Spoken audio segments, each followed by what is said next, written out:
자, 오늘 마태복음 1장이 오늘 아마 끝날 것 같습니다. 이 신학교에서도요, 그 말하자면 사복음 중에 하나를 공부하잖아요. 그러면 한 학기에 공부를 하면 1장이나 2장 나가면 다행이에요. 그러니까 그렇게 하고 신부가 되어 나오는 겁니다. 너무 배울 게 많기 때문에. 그래서 정말 뭐 요한복음이다 그러면 1장 2장 가면은 그냥 한 학기가 끝나는 겁니다. 그러니까 모든 내용을 배운다기보다 신학교에서는 어떻게 그거를 자기가 공부해야 되는지 그 기본 틀이나 기본 내용을 배우는 겁니다. 그 다음에 나머지는 자기가 열심히 그것을 공부해서 배워야 되는 거죠. 오늘 저희가 할 부분은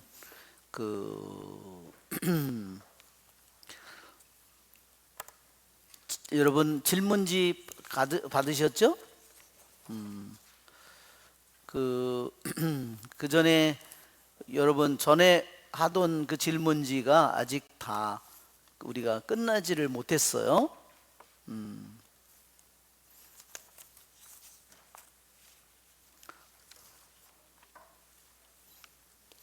오늘은 특히 그 요셉에 대한 부분이 오늘 공부하는 부분에서 특히 많이 나옵니다. 그것은 우리 주님의 기도로 먼저 시작하겠습니다. 성부와 성자와 성령의 이름으로 아멘. 하늘에 계신 우리 아버지의 이름이 거룩히 빛나시고 아버지의 나라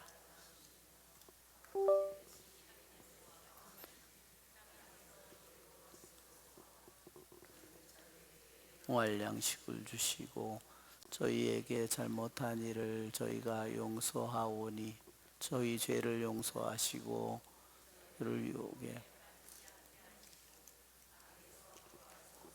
아멘. 거기 있는 거를 새로 카피해 와야 돼요. 본체가 없어요. 사무장님 가져가셨어요. 지금 저 컴퓨터 새로 하신다고. 아 참말로. 아 사무장님 연락을 좀 해봐라. 이게 이것도 아니죠. 모르겠.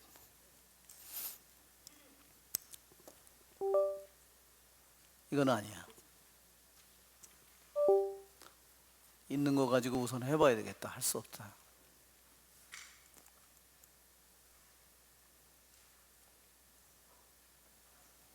뭐 할 수 없지. 뭐 제 컴퓨터가 오래돼 가지고요. 그래가지고 오늘 지금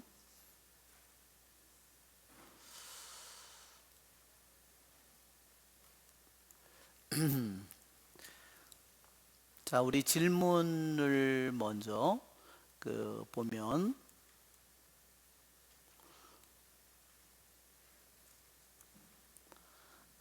여기 자 우리들이 공부하는 지금 마태복음을 공부하는 방법은 두 가지를 같이 겸해서 공부하는 겁니다.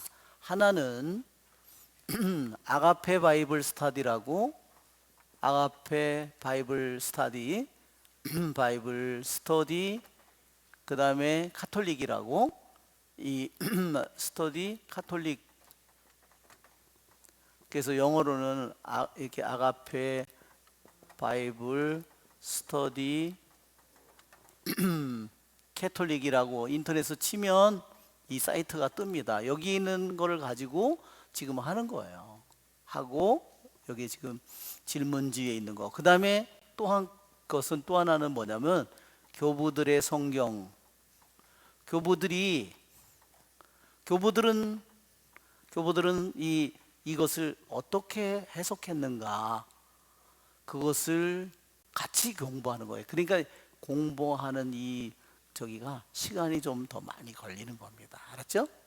그래서 여기 지금 우리 질문지가 지금 여기 나오죠? 질문과 답으로 이렇게 형식으로 나오는 토마스 아퀴나스처럼 이 형식으로 하는 것이 아가페 바이블 스터디이고요. 내용이 굉장히 많습니다. 그렇고 그 다음에는 교부들의 성경주의. 교부들은 누구를 가리킬까요, 여러분? 교부들 그러면 여러분, 교부들은 누구야? 도대체 성경에도 나오지 않는 사람들인데 교부들은 누구지? 이렇게 생각할 수 있습니다. 그러니까 교부들이라고 하면 여러분 가장 중심이 누굴까요? 예수님이 12제자 70제자를 뽑아서 그 다음에 그 사람들에게 집중적으로 가르쳤죠.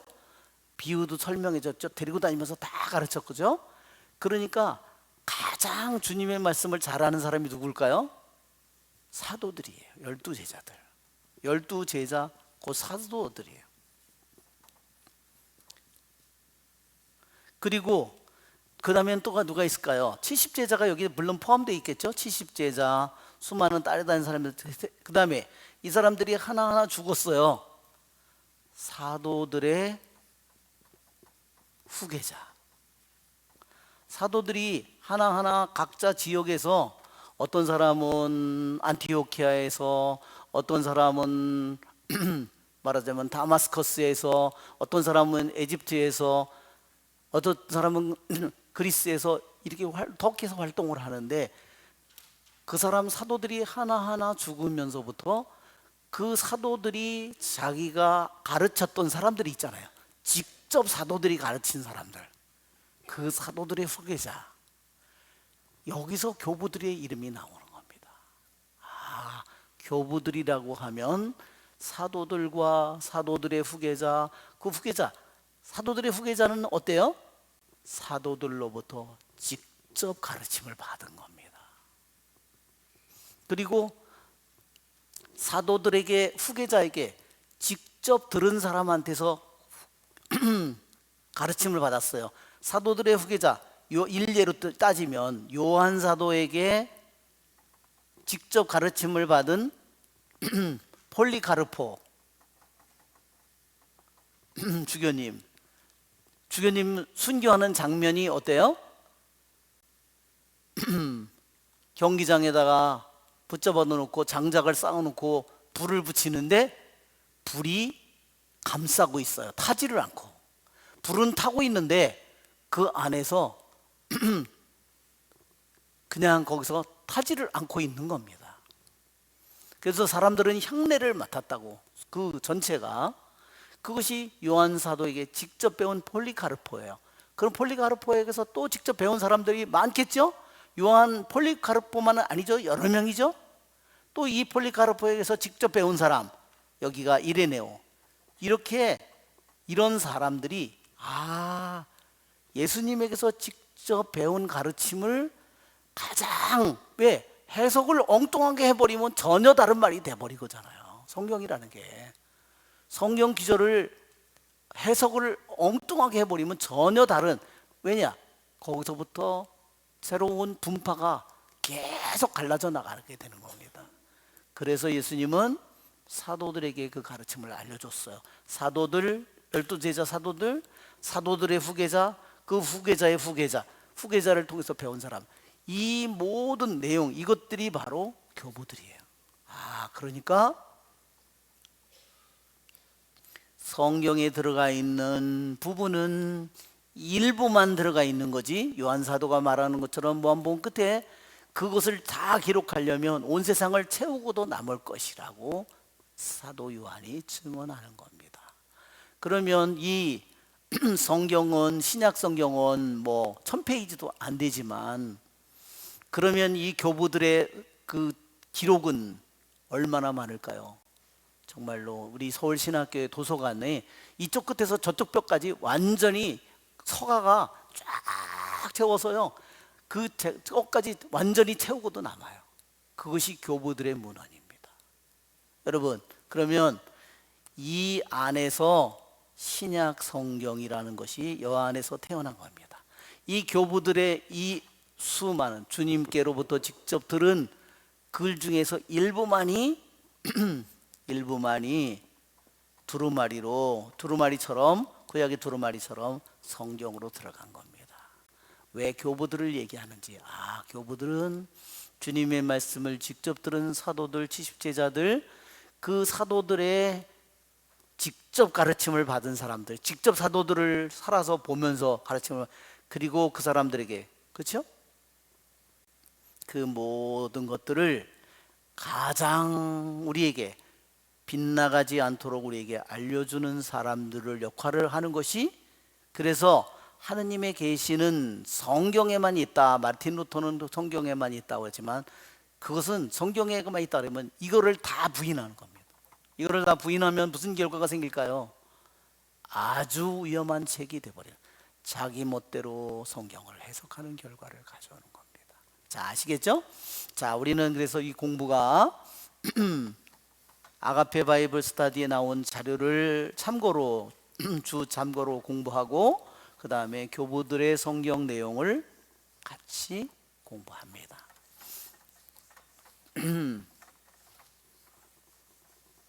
자, 오늘 할 부분을 우리가 보면 질문을 하고, 자, 여기 성경 기절에서 지금 우리가 성경 기절에 보면 여기에 마리아의 남편 요셉은 19절에 의로운 사람이었고 또 마리아의 일을 세상에 드러내고 싶지 않았으므로 남모르게 마리아와 파혼하기로 작정하였다.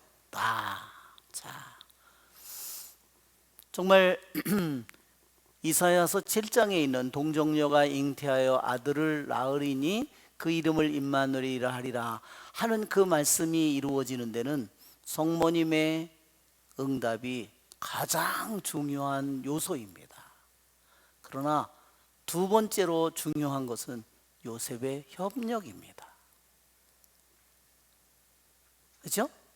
이미 루카복음 1장을 통해서 성모님이 가브리엘 천사를 통해서 온 하느님의 소식을, 하느님께서 한 계획을 성모님이 듣고 약혼한 사람이 있는 몸이지만 그 말씀을 받아들였고 잉태가 이루어졌습니다. 그런데 이제 또 한 가지 아주 중요한 문제는, 이제 굉장히 커다란 불안의 요소가 뭐냐면 요셉에게 이 계시가 동시에 알려지지 않았다는 겁니다. 그렇죠? 그러면 마리아는 어떤 마음으로 그 말씀을 자기가 받아들였는데 요셉에게 얘기도 못하고, 그렇죠? 굉장히 불안과 긴장이 여기 존재합니다. 그렇죠? 그리고 더군다나 우리가 성경을 읽어보면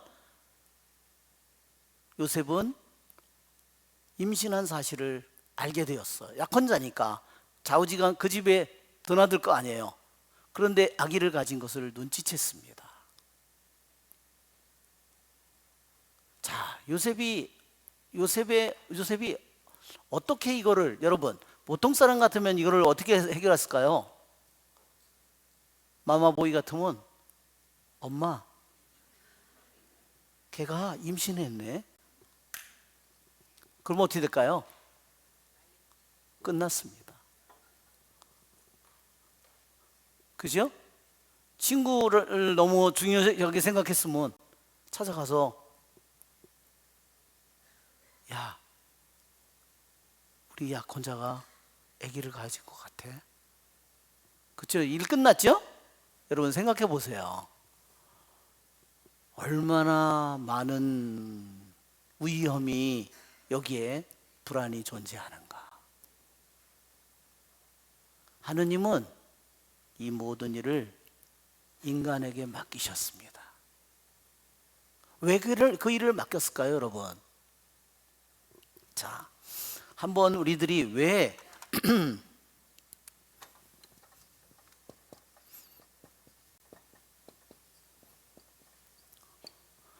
아담과 하와가 자, 원래는 아담과 하와라기보다 이 일이 가장 중요한 문제를 일으킨 건 누구예요? 하와와 아담이에요. 가장 커다란 문제를 일으킨 사람은 하와고, 여기 가장 커다란 역할을 한 사람은 하와이고, 아담은 부차적인 역할이에요. 그렇지만 아담도 이 책임을 면할 수 없어요. 자, 한번 우리들이 깊이 왜 이 일을 왜 일이 중요하게 생각하냐? 자, 여기에 이 일을 회복하려면요, 새 하와가 필요하고 그 다음에 새 아담이 필요해요. 새 아담처럼. 자, 찾았어? 그렇구나. 할렐루야. 그래, 내가 이건 것 같은데. 색깔이 달라졌어. 한번 해보고. 네, 그래요.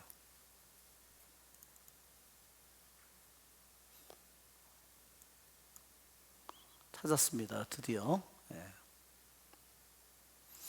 자, 여러분, 왜 이 일이 하느님께서 하와와 아담에게 전적인 권한을 줬어요. 하느님의 말씀을. 낙원에는 몇 가지 계명이 있다고 그랬죠? 단 한 가지의 계명밖에 없었다고 했어요. 다른 모든 열매는 마음대로 따먹되 동산 한가운데 있는 열매만은 따먹지 말라. 단 한 가지 계명만이 있었는데 그 계명을 못 지키고 계약을 깨뜨렸다. 어디서 계약을 깨뜨렸다고 그랬죠? 호세아서 6장 7절에요. 아담에게서 이미 내 계약을 깨뜨렸다고 했어요. 한번 여러분 찾아보세요. 성경에 한번 찾아보세요. 아담에게서 이미 내 계약을 깨뜨렸다. 호세아서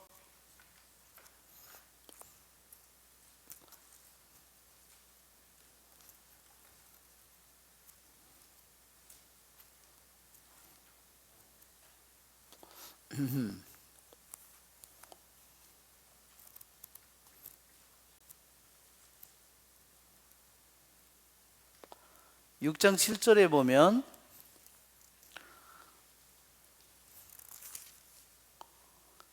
그들은 아담에게서 계약을 어기고 거기에서 나를 배신하였다. 이미 계약이요, 아담에서 깨졌습니다.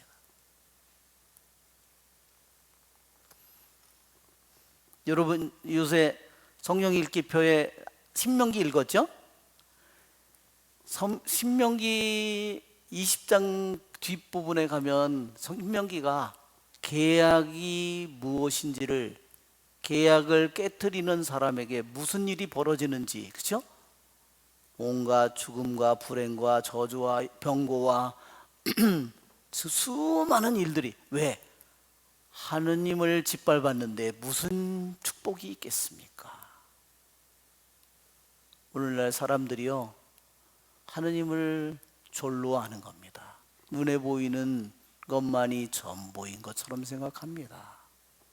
정말 그렇게 될까요? 내가 죽어도 그렇게 생각할 수 있을까요? 한순간에 우리들이, 그죠?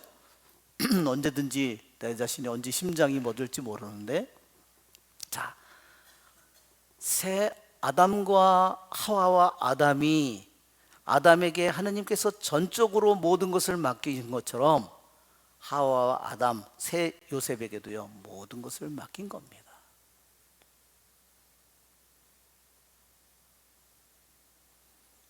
성모님도 자유로운 의지로 하느님의 뜻에 응답했고, 마리아도 여보,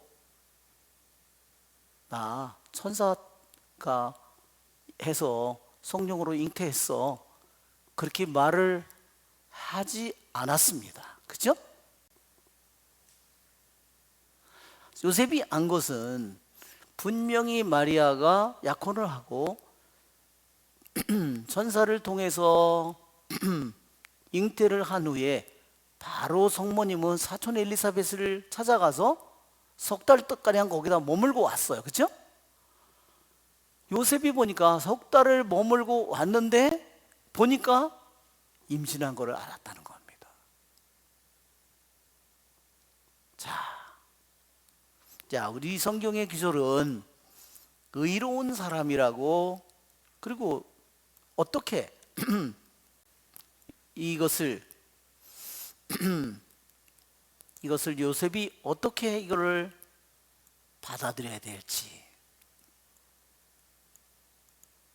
아까도 얘기한 것처럼 누구에게도 아무에게도 요셉은 발설하지 않았습니다.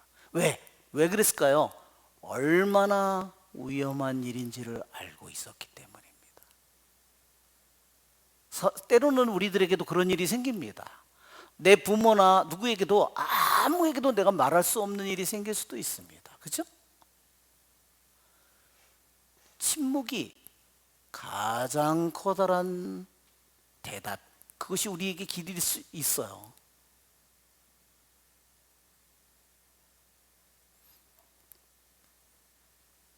여러분, 요셉이 왜 그렇게 응답하는 게 중요하냐면요, 여기서도 보면 아담이 하와가 죄를 지었다 하더라도요, 아담은 그 죄를 짓지 않을 수가 있었거든요. 자기가 가장이기 때문에 어디 그걸 먹어? 말도 안 되지. 당신이나 먹어. 말도 안 되지. 자기가 가장이기 때문에 자기가 그렇게 할 수 있는데도 자기가 그걸 그냥 받아들인 거예요. 그것이 아담의 죄입니다. 자, 그것이 온전히 회복되려면 여러분 생각해 보십시오. 마리아의 온전한 응답이 필요하고, 요셉에게도 가장으로서 자기가 자기가 그 모든 상황에서 자기가 어떻게 결정해야 되는지, 어떻게 행동해야 되는지 요셉이 아주 침착하게 깊이 생각하고 있습니다. 또 한 가지 뭘까요, 여러분? 자기가 갔는데 마리아께서 굉장히 부끄러워했다든지 놀랬다든지 이렇게 행동을 했다면 어땠을까요? 성모님이 그런 행동을 했을까요? 아닙니다. 그렇죠? 성모님 태중에 영혼으로부터 계신 말씀이 계신데, 성모님은 믿음으로 그걸 받아들였고 그 말씀이 자기 몸에 잉태해서 자라고 있는 걸 느끼는데, 성모님이 어떤 마음을 가졌을까요? 성모님은 주님에게 모든 것을 맡겼겠죠. 그렇죠? 성모님은 그런 면에서 흔들림이 없었습니다. 왜? 하느님이, 영혼으로부터 계신 하느님이 함께 계시기 때문에. 요셉은 뭐를 느꼈을까요? 한편으로 분명히 임신은 했지만, 한편으로 뭔가 분명히 굉장히 위압적이고 굉장히 어떠한 신비한 것을, 자기는 설명할 수 없는 뭔가를 자기가 느꼈겠죠.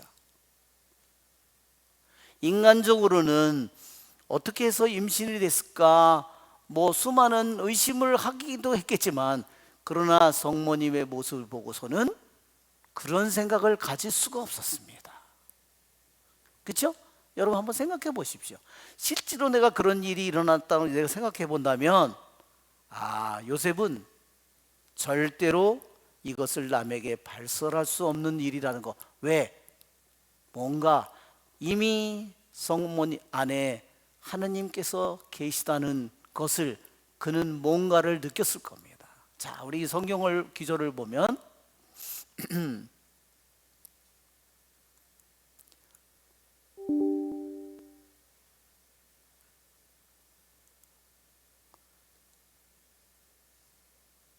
자, 여기 보면 이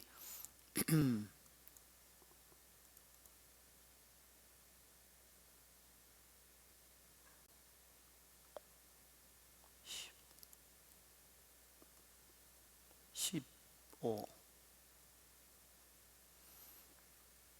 자, 의로운 사람 요셉에게는 의롭다는 이유는 뭐냐면 하느님의 뜻에 맞다는 겁니다. 가장 의롭다는 뜻의 이유는 뭐냐면 하느님 뜻에, 하느님 말씀에 따른다는 것을 의미를 가졌습니다. 이제 다른 누군가에 의해서 잉태된 성모님을 자기 아내로 이제 맞을 수는 없습니다. 그것은 율법을 어기는 일이기 때문에. 그렇지만 또 한편으로는 무언가가 자기가 다 알지 못하는 어떤 부분이 있기 때문에 그는 그것을 남에게 드러내거나 또한 자기가 사랑했던 사람에게 자기가 수치를 주거나 상처를 주고 싶은 마음은 추호도 없었습니다. 여기서 요셉의 모습이 드러납니다. 그가 얼마나 깊은 성격을 가진 사람인지, 얼마나 신중한 사람인지가 이 안에서 드러납니다. 그래서 요셉에게 다윗의 아들 요셉아, 마리아를 내 아내로 맞아들이기를 두려워하지 말라. 그 아이는 성령으로 말미암아 잉태된 것이다. 그는 아들을 낳을 것이며 너는 그 이름을 예수라 하여라. 너는 그를 예수라 하여라. 자, 이게 누구의 권한이에요? 아버지의 권한이에요. 하느님께서 요셉에게 아버지의 권한을 수여한 겁니다. 유대인의 문화 속에서요, 아기가 태어나면 아기의 이름을 짓는 것은 엄마가 아니라 아버지의 권한이었다는 겁니다. 자,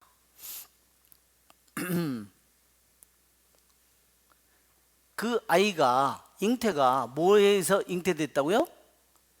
성령으로 말미암아 잉태됐다는 사실을 밝혔다는 겁니다. 그죠? 이제 요셉은 모든 의혹을 다 알게 됐어요.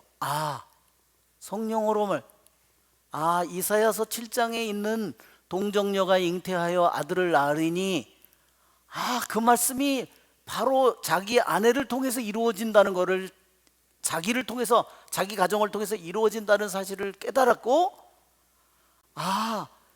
동정녀가 잉태하여 아들을 낳는데 자기 남편이 없으면 누가 그를 보호해 줄 거냐, 자기가 가진 책임을 깨달았다는 겁니다. 그렇죠?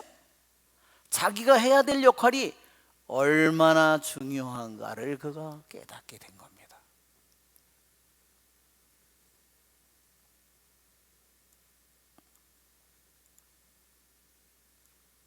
자, 여기에 보면 이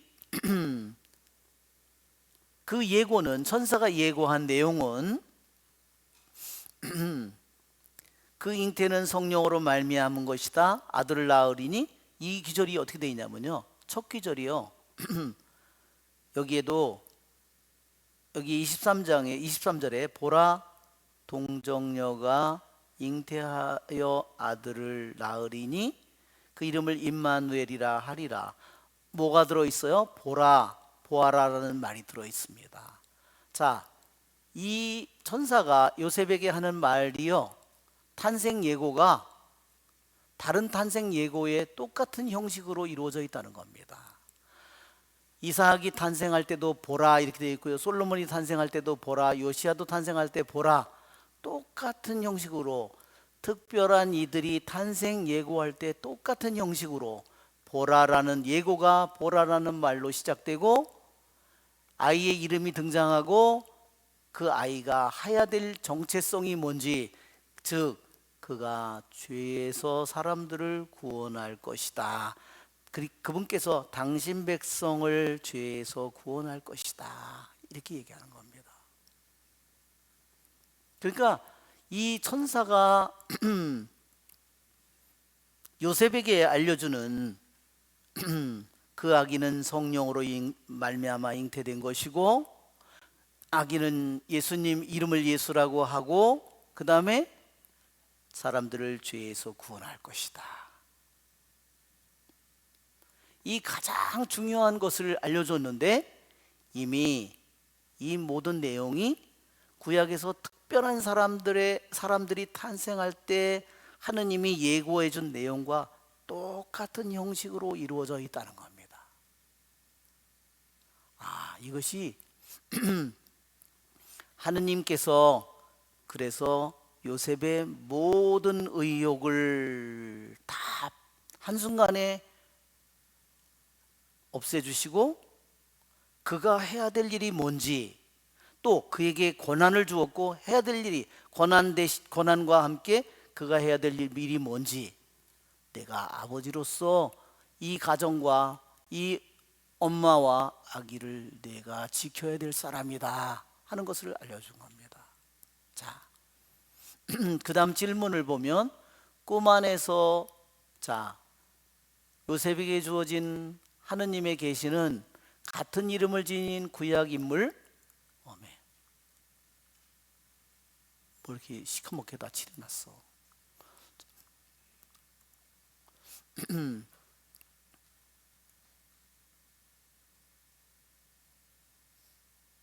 자, 구약의 어떤 인물의 꿈을 상기시키나요? 구약의 요셉 그 생각나죠? 아브라함, 이삭, 야곱, 요셉을 생각나게 합니다. 그렇죠? 참 정말 신약의 예수님의 양부인 요셉과 구약에 있는 요셉이 너무나 닮아 있구나. 닮은 거를 뭐가 닮은 거를 느끼나요, 여러분? 어떤 면에서 닮았나요?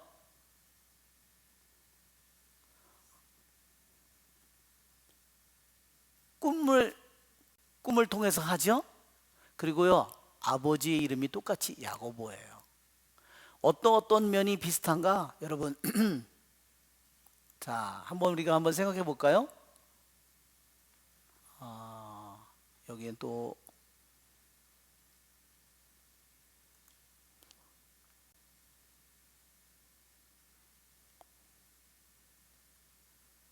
네, 그것까지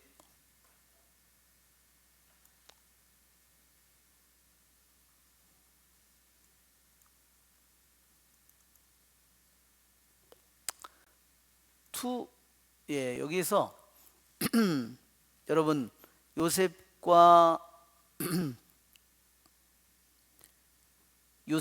구약의 요셉과 신약의 요셉이 비슷한 점은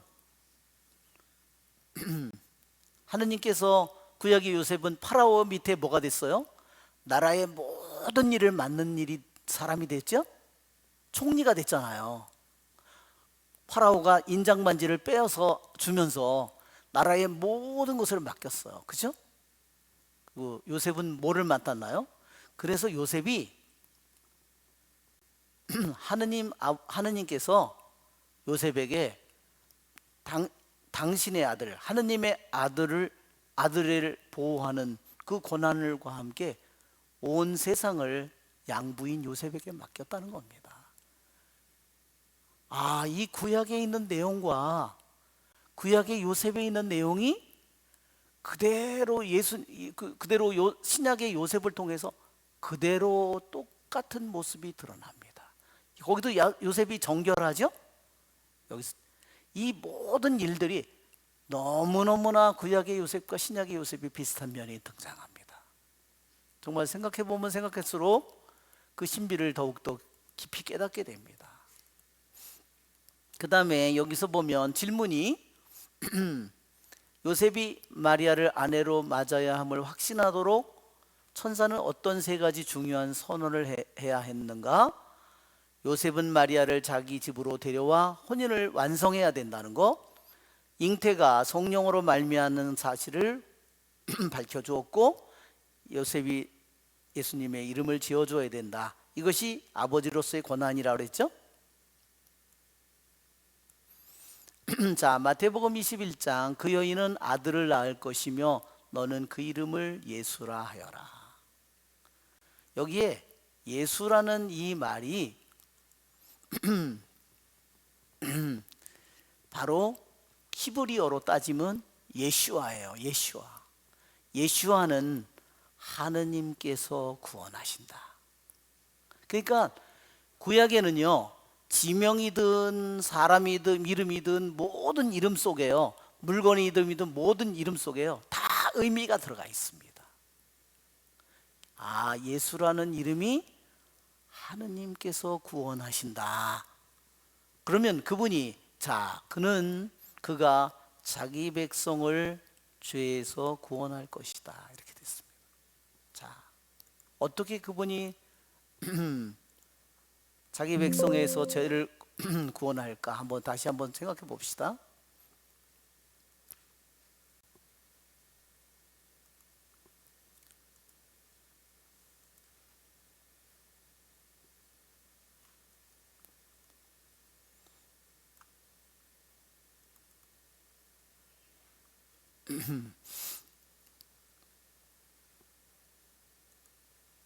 여기에 두 요셉이라고 그래가지고, 자, 뭐가 요셉, 구약 요셉 뭐가 많이 다른데, 모두가 다 아버지 이름이 야곱이라고 같다.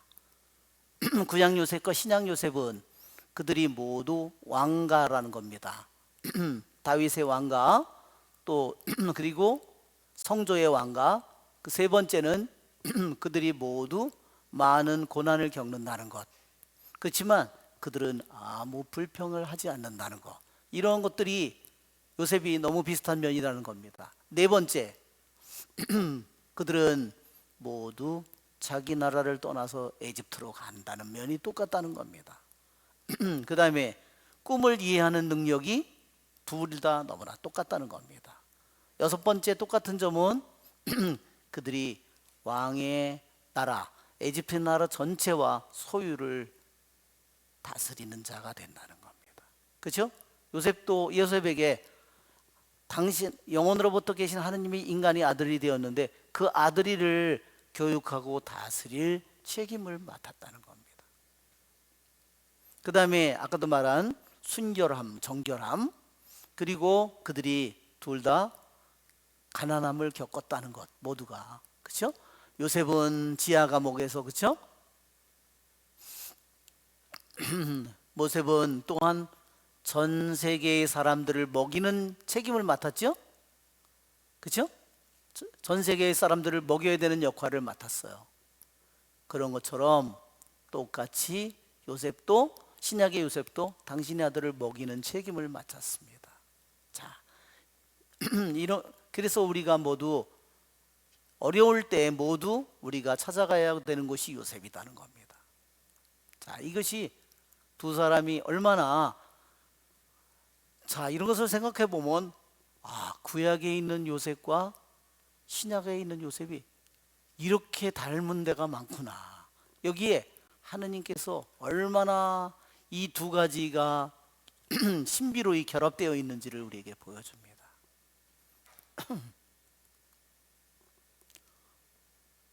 자, 그 다음에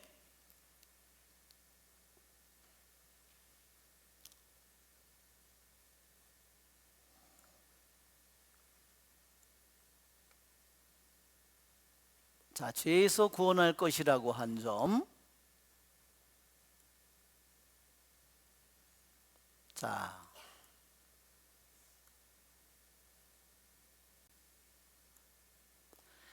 질문. 여러분 질문에도 나오죠? 천사는 메시아의 사명을 정치적으로 공경 속에 있는 데서 구원하는 것이 아니라 영적으로 즉 답을 보면 예수님께서는 로마의 억압으로부터가 아니라 인류를 그들의 죄에서 구원하시기 위해서 태어나실 것이다. 자, 죄에서 구원하신다. 자, 여러분, 우리들이 정말 성경에서 정말 우리들이 잘 알아듣기 힘든 단어 중에 하나가 죄예요.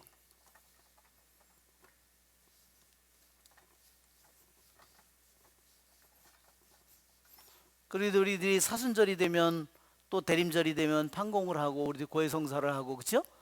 죄에 대해서, 죄가 뭐냐?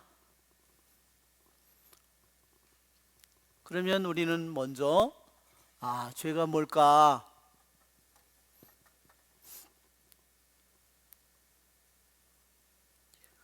우리는 먼저 우리들이 가톨릭 신자로서 우리들이 배운 것은 십계명을 어긴 것이 우리가 죄라고 생각하잖아요. 그렇죠?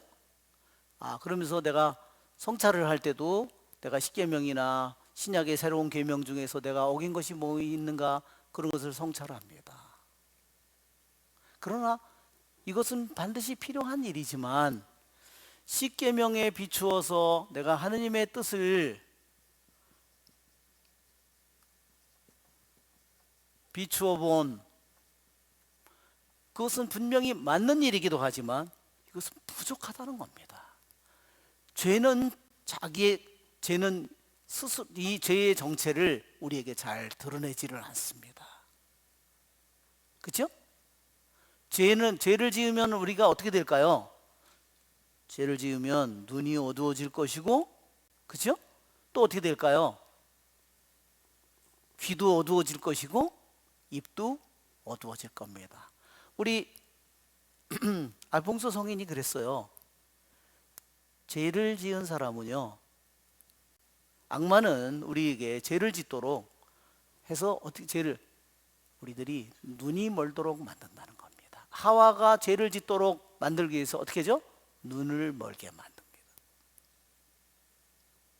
두 번째 악마는 일단 눈을 멀게 한 다음에는요, 그 다음에는 말을 못하게 한다는 겁니다. 자기가 지은 죄를 말하지 못하도록 벙어리로 만든다는 겁니다.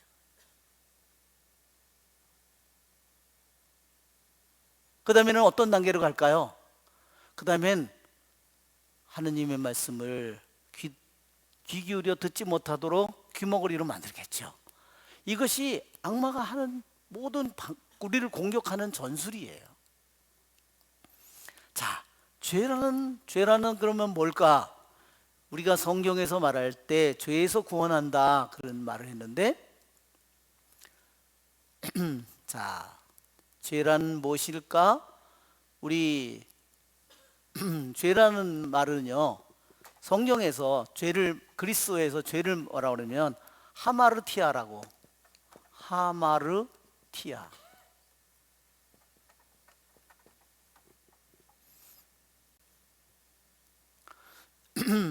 여기에 죄라는 거는 여기 설명 있는 것처럼 이게 여기에 하마르티아라고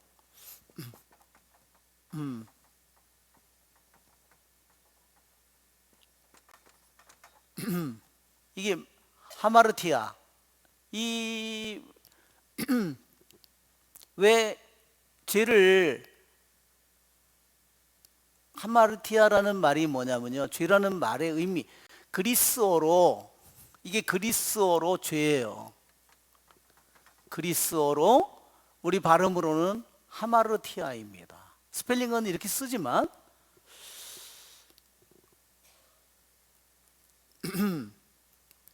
그러면 성경에서 말하는 죄라는 말의 의미는 뭐냐면요, 목표를 놓치다.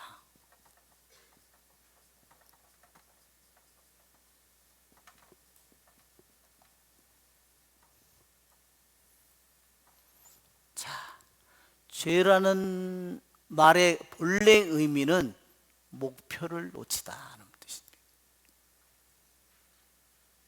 그러니까 내가 활을 쏘는데 목표를 맞춰야 되는데, 이 목표가 뭐라고 그러냐면요, 목표가 하느님이라는 겁니다. 이 목표 관역판은 나는 여기서 활을 쏴요. 이 목표는 하느님이에요. 내가 태어난 이유는 뭐죠?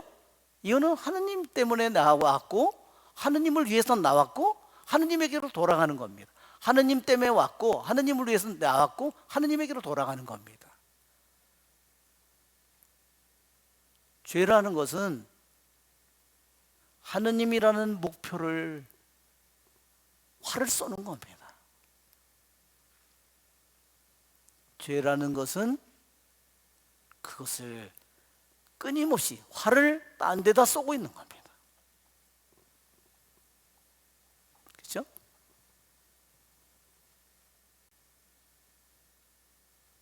아까 소작인들 나왔죠? 자기 주인에게 하는 것이 아니라 자기가 그것을 갖는 겁니다.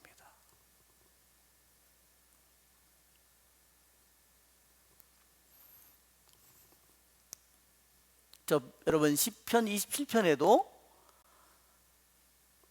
주님께 청하는 오직 한 가지, 그죠? 주님의 집에 산다는 것, 그죠?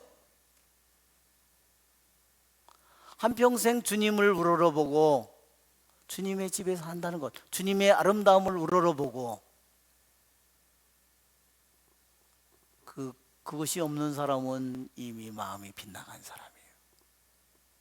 어디까지 빗나갈까요? 끝이 없습니다. 죽기까지 그 길을 걸어가겠죠?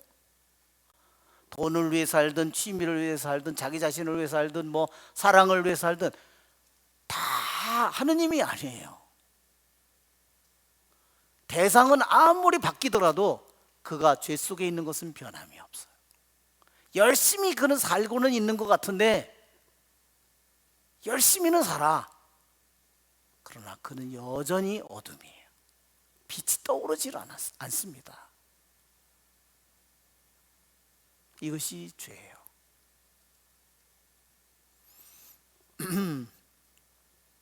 그것을 뭐라 그러냐면, 또한 다른 말로 동방교부들은 목표가 오직 한 가지, 그분을 향해서 끊임없이 달려가는 영혼, 그의 영혼은 행복하여라 마음이 깨끗한 사람들, 행복하여라 마음이 가난한 사람들. 그는 이제 더 이상 다른 것을 바라보지 않습니다. 여러분, 내가 100억을 모아놨다고 그래서 그것이 영원히 나의 것이 될까요? 네?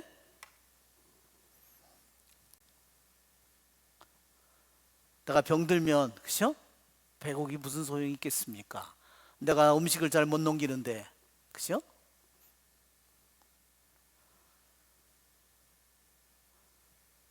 내가 병들어서 죽어가는데 100억짜리 집이 무슨 소용이 있겠습니까? 뭐 남는 것은 뭐만 남을까요? 죄밖에 남는 게 없습니다. 자기가 많은 집을 져놨지만 여기 하마르티아라고, 하마르티아 따옴표가 이렇게 되어 있습니다. 하마라, 네, 이렇게 되어 있습니다. 여러분, 우리들이 왜 예수님께서는 사람들을 경제나 정치나 군사나 모든 면에서 왜 해방을 시키지 않고 죄에서 해방시키는 일을 했을까? 아무리 모든 것이, 상황이, 정치, 경제 모든 것이 다 좋아진다 하더라도 인간의 마음은 어떻게 될까요? 하느님에게로 향하지 않는 영혼은 죽음 속을 걸어갈 수밖에 없습니다. 어둠 속에 묶여 있는 영혼입니다. 죽음 속에 있는 영혼. 세계 경제가 좋아지면 뭐가 더 늘어날까요? 술집은 더 늘어나겠죠? 재미난 집은 더 많이 늘어나겠죠? 또 여행은 더 많이 가겠죠? 놀러는 더 많이 가겠죠? 그렇습니다. 그것이 결코 구원이 아닙니다. 그러나 우리는 눈에 보이는 것에 속고 있는 겁니다.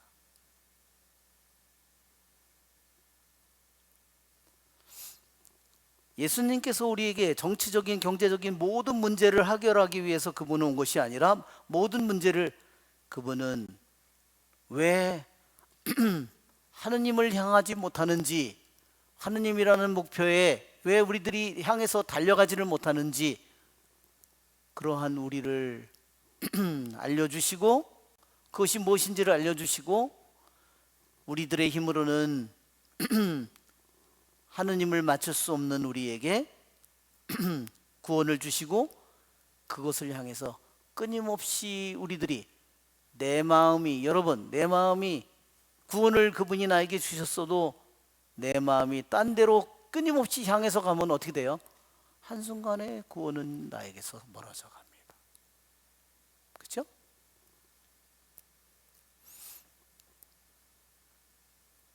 여러분, 내 안에 죄가 뭘까? 내가 하느님에게로 향해서 가지 않는 나의 생각은 뭘까? 하느님을 향해서 가지 않는 내 뜻은 뭘까? 하느님을 향해서 가지 않는 나의 기억들은 뭘까? 하느님의 뜻을 향해서 가지 않는 나의 현재의 삶들은 뭔가? 내가 하느님을 향해서 내가 돈을 어떻게 쓰고 있는가? 내가 하느님을 향해서 어떻게 내가 시간을 쓰고 있는가? 나는 깊이 생각해야 합니다. 나에게 계속 시간이 주어지는 것은 결코 아닐 겁니다. 그렇죠, 여러분? 저는 제가 교부들의 책을 읽었는데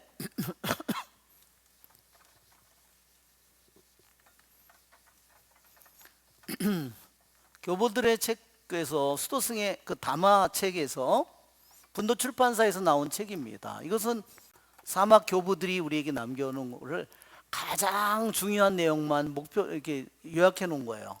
근데 거기서 수도승의 목표 이렇게 나옵니다. 이게 제일 첫 번째 제가 읽은 글이에요. 그런데 여기에서 수도승의 목표가 뭐라고 돼 있어요? 목표가 마음의 순결, 마음의 깨끗함이에요.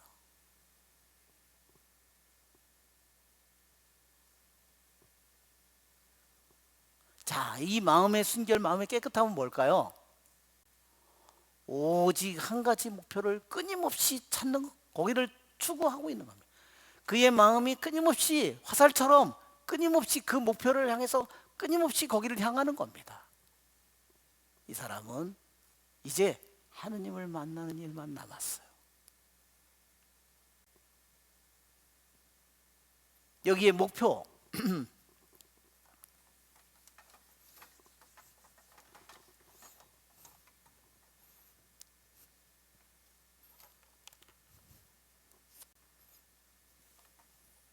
자,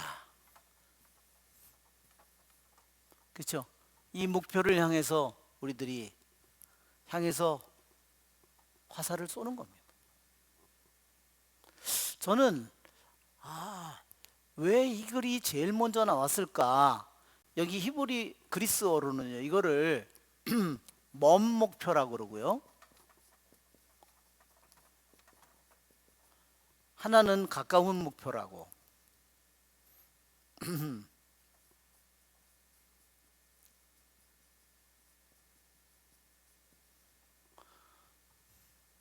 교부들이 여기서 우리의 목적, 마지막 목적, 먼 목표, 마지막 끝의 목표라면 마지막, 파이널, 마지막 목표, 먼 목표가 있고 지금 가까운 목표가 있어요. 먼 목표는 뭐냐? 하느님이에요. 하느님이요, 하느님 나라입니다. 가까운 목표는 뭐냐? 마음의 순결입니다. 자, 마음의 순결을 가지려고 하지 않는 영혼은요, 아무리 가도 딴 길로 걸어갑니다. 가다가 딴 길로 갑니다. 우리들이 내 신앙생활이 이렇게 간다고 한번 생각해 보세요. 그러나 마음의 순결이 없는 사람은 꼭 어디로 빠질까요? 꼭 다른 데로 빠집니다. 돈으로 빠지든 쾌락에 빠지든 뭘 빠지든 자기 자신에 빠지든 사랑에 빠지든 다른 데 빠져버립니다. 다른 데로 가버립니다.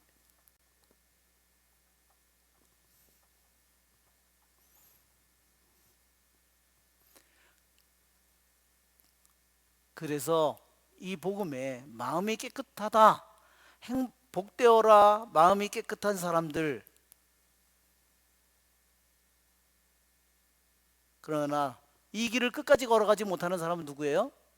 딴 길을 갑니다. 가다가 딴 길을 갑니다. 아니면 거꾸로 돌아갑니다. 그래서 하느님께서 쟁기를 잡고 뒤를 돌아보이는 사람에 대해서 그렇게 싫어하는 겁니다. 그런 것을 롯의 아내가 뒤를 돌아보 그것을 하느님은 역겨워하는 겁니다. 여러분, 내가 내 신앙생활을 하면서 끊임없이 내가 가까운 목표, 내가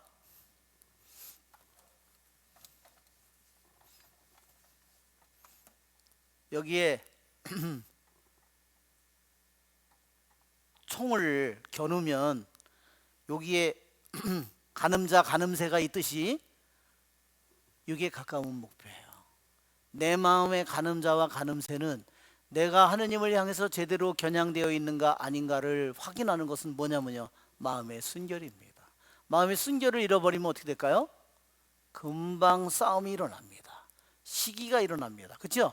레지온이 뭐니 단체니 뭐 어디에서도 내 마음의 순결을, 아니 제가 너무 건방진 거 아니야?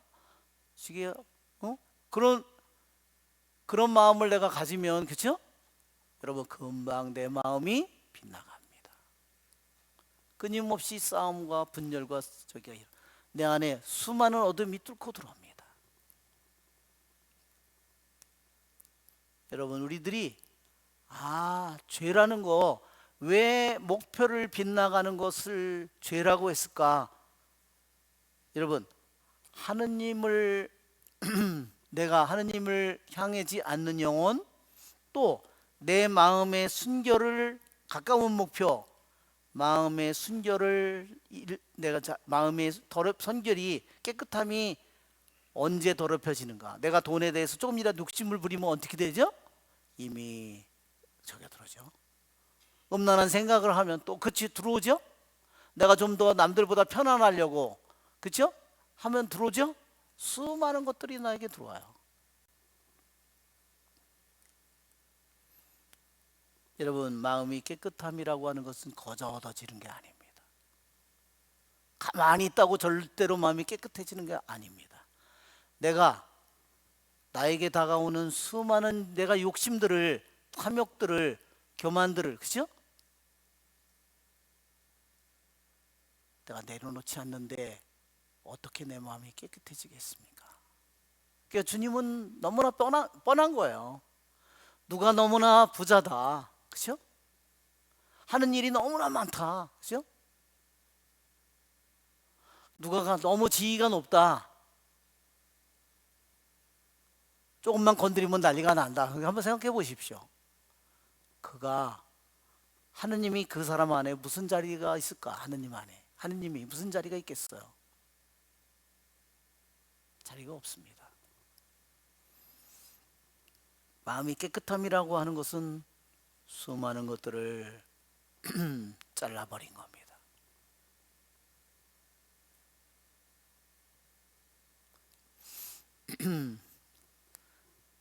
수많은 것들을, 자기가 세상에 좋아 보이는 수많은 것들에 욕심을 내면 어떻게 돼요? 자기가 가시던 물 속에 자기가 박힙니다. 자기가 가시던 물 속에 둘러싸입니다. 그렇죠? 근심, 걱정, 두려움, 수많은 것들이, 그렇죠? 욕심, 분노, 시기, 끝이 없이 끊임없이 박히겠죠. 그러나 행복하여라 마음이 깨끗한 사람,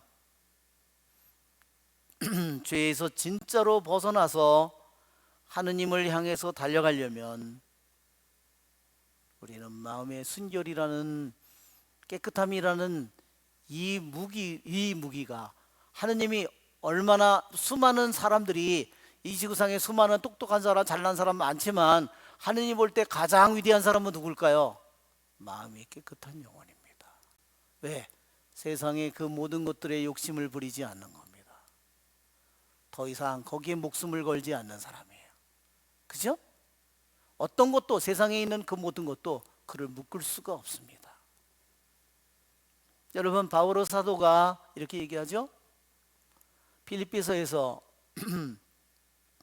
나는 뒤에 있는 것을 잊어버리고 앞에 있는 걸 향해서 전속력으로 달려갈 뿐입니다. 바로 이것이 바오로의 영혼을 보여줘요. 그의 과거가 그를 묶을 수가 없어요.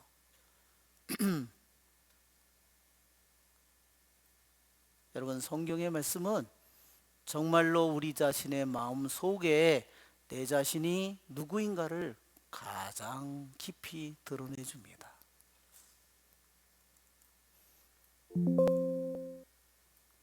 자, 오늘 한 가지 마지막으로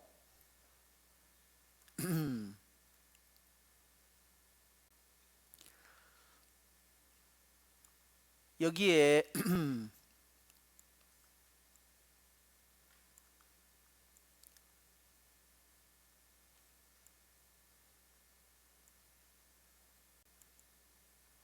오늘도 1장을 못 끝냈네. 참말로. 예, 안 되겠네요. 오늘도 뭐 안 되겠습니다. 하려고 그랬더니 될 수 있는 일이 아니네요. 너무나 중요한 것들이 많이 있기 때문에 그냥 오늘도 여기서 오늘 여기까지 해야 될 것 같습니다.